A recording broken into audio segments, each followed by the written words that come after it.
Hello. Earlier today, you may have seen, if you were quick, a live stream that I put out, excuse me, on the way to help the lovely Julia. I'd had a message and some photos, a photo of Julia with a bloodied nose and a split lip.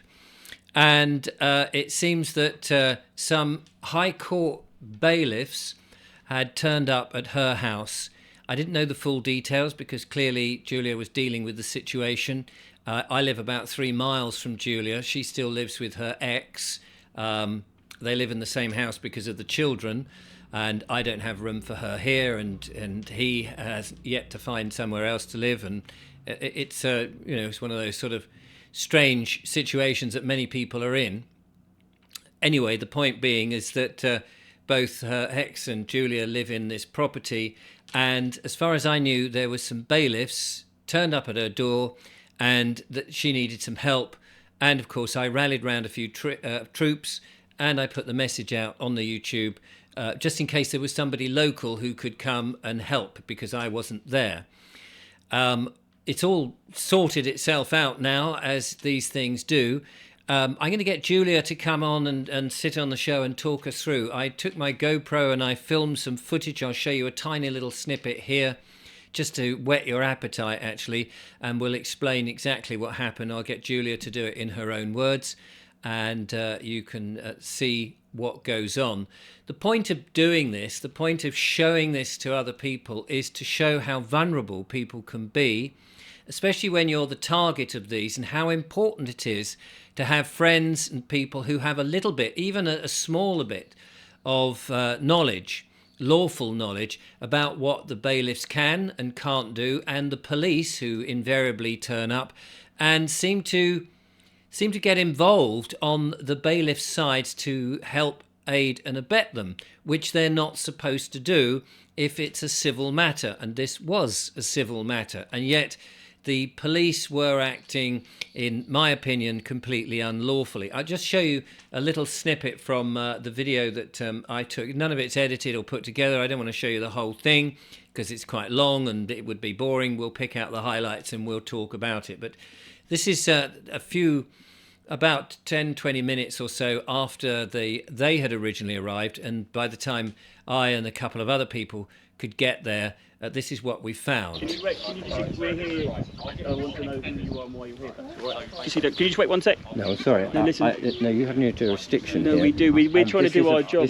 We want to explain appreciate what's going on. Okay, I'll talk to my... Yeah, talk to him. We just want to... We don't want more people involved that don't need to be.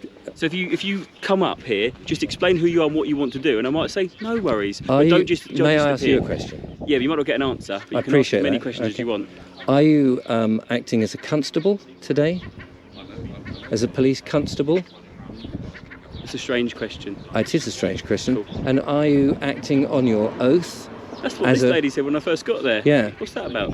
Well, you... No, explain to me. I'm just about to explain to you. Oh, okay, yeah, go for it. You are a police constable. When you went into your training, you would have sworn an oath to serve the people. Yeah. I feel like I'm on TV or something. Well, you are. Yeah. Very big difference. You are working for the people, are you not? Who are you working for? Being interrogated. Huh? You are. For all I know, no disrespect. Yeah. For all I know, you still could on be the phone? thugs. Oh, okay. You could be thugs dressed up as police constables. You're right. We could be. You couldn't could we? be. You could So- also be the same. Well, I'm not dressed as a police constable. No, but you could be a police constable in plain clothes. I could be. Absolutely. So we have... Yeah, right, he's going to get them wrong. Wait, that's polite. And then once he's that, he's happy that they identify themselves and then hopefully... Can you, yeah, hang on, because I can't turn my phone off.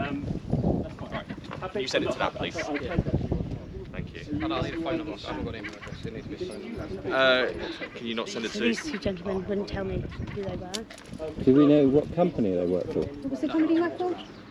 Yes, High Court something or other. I mean, are you High Court bailiffs or are you enforcement agents? So there we are. I'll just show you that bit because I need to edit up the rest of the video. But the gentleman, this was the interesting thing. It was a bank holiday Monday. I've been since told that, of course, that they don't work High Court bailiffs don't work on a bank holiday. Seems that they were a London outfit and had come down to London with a pickup truck to take one of the vehicles, not Julia's.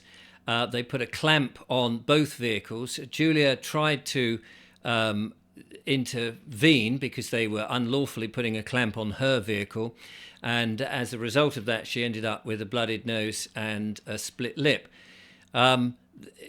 Nothing kicked off, it didn't get violent, but there were a number of issues within all of this that could have been resolved perhaps, although the police were very much acting alongside the bailiffs, which I understand is a criminal offence with 14 years of imprisonment. I don't think they're supposed to do that.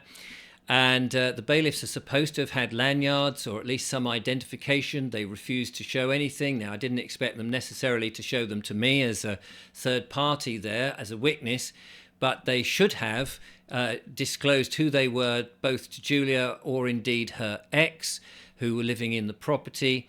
They just went on the property, trespassed and put a clamp on both cars. And so then it was a whole series of negotiations about what was true and proper, whether the documentation was actual documentation and what was going to happen. But as I say, I'll get Julia to talk about it when she's here, because two memories are going to be better than that other one. And also we have the footage. And it'd be interested in your comments. And so I just thought I'd better let people know, because I'd put the thing on YouTube earlier today. People might be concerned or worried or still trying to, see if they can help. So until such time as we've had a chance to edit the video and pull out the relevant bits, and then we can sit down when we've got a moment or two and share what happened, because I think there are lessons here for everybody to learn. Particularly those people who might be vulnerable, who might fear these people coming to the door. And really it's about empowering people of what your rights, what is lawful, what is honourable, and what you can do to protect yourself. So thanks for watching this. We'll get this together as soon as we can.